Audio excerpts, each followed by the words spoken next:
बाद आप जान सकेंगे कि कौन सी मेडिसिन किस काम आती है। और ये जानना आपके लिए बहुत ज़रूरी है, क्योंकि कई बार हमें मेडिसिन लेनी पड़ती है या फिर हमें किसी को भी मेडिसिन देनी पड़ सकती है, और हमें पता होना चाहिए कि जो मेडिसिन हम ले रहे हैं या फिर हम मेडिसिन किसी को दे रहे हैं वो किस काम आती है। तो इस वीडियो में हम जानने की कोशिश करेंगे। तो यहाँ पे हम क्या करने वाले हैं, तो देखिए हर मेडिसिन में एक सफिक्स होता है, यानी कि मेडिसिन के लास्ट में एक वर्ड होता है जिससे हम जान सकते हैं कि वो मेडिसिन किस क्लास से बिलोंग करती है या फिर किस बीमारी के लिए दी जाती है। तो हम इस वीडियो में वही देखने वाले हैं। तो चलिए आइए स्टार्ट करते हैं। तो देखिए किसी भी मेडिसिन को हम उसके सफिक्स से जान सकते हैं, जैसे कि हमारा पहला सफिक्स है यहाँ पर केन। तो देखिए केन एक सफिक्स है जो कि लोकल एनेस्थेटिक में यूज किया जाता है। इसका मतलब होता है ऐसी दवाइयाँ जो कि किसी पर्टिकुलर रीजन को या किसी बॉडी के ऑर्गन को सुन करने के लिए दी जाती है। इसके एग्जाम्पल हैं ज़ाइलोकेन, बेंजोकेन, एमाइलोकेन, लिडोकेन। यदि आपको किसी मेडिसिन में देखने को मिलता है लास्ट में केन, तो आप समझ जाइए कि ये एक लोकल एनेस्थेटिक है। तो देखिए यहाँ पे हमने कुछ इमेज भी लगाई है, जैसे कि यहाँ पे है ज़ाइलोकेन।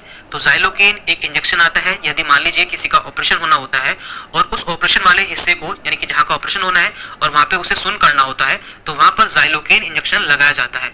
और इसके अलावा लिडोकेन एक टॉपिकल एनेस्थेटिक आता है, यानी कि ये ऊपर से अप्लाई करना होता है किसी रीजन को या किसी पार्ट को सुन करने के लिए। तो आप जान सकेंगे कि केन का यूज लोकल एनेस्थेटिक में किया जाता है। अब आगे बढ़ते हैं। तो देखिए हमारा अगला सफिक्स है माइसिन। तो माइसिन का यूज किया जाता है एंटीबायोटिक में, यानी कि इन्फेक्शन के लिए।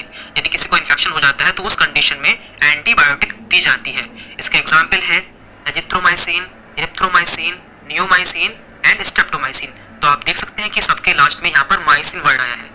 तो माइसिन वर्ड का यूज एंटीबायोटिक में किया जाता है। और यहाँ पे हमने कुछ इसकी इमेज भी लगाई है, जैसे कि स्ट्रेप्टोमाइसिन इंजेक्शन। तो ये इंजेक्शन बैक्टीरिया के इन्फेक्शन के रूप में लगाया जाता है, यानी कि किसी को यदि बैक्टीरिया का इन्फेक्शन हो जाता है तो उसे ये इंजेक्शन लगाया जाता है। और यहाँ पे नीचे है नियोमाइसिन।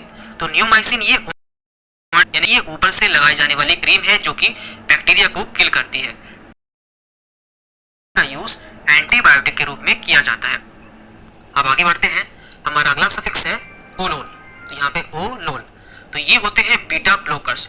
तो ये किसका यूज किया जाता है हाइपरटेंशन में या फिर हार्ट अटैक में, यानी कि यदि किसी को हार्ट से संबंधित कोई बीमारी होती है तो उसमें बीटा ब्लॉकर्स का यूज किया जाता है। और इसके एग्जांपल्स हैं मेटाप्रोलोल, एटिनोलोल, एस्मोलोल, बिसोप्रोलोल। तो यहाँ पे हमने इसकी इमेज भी लगाई है एटिनोलोल टैबलेट।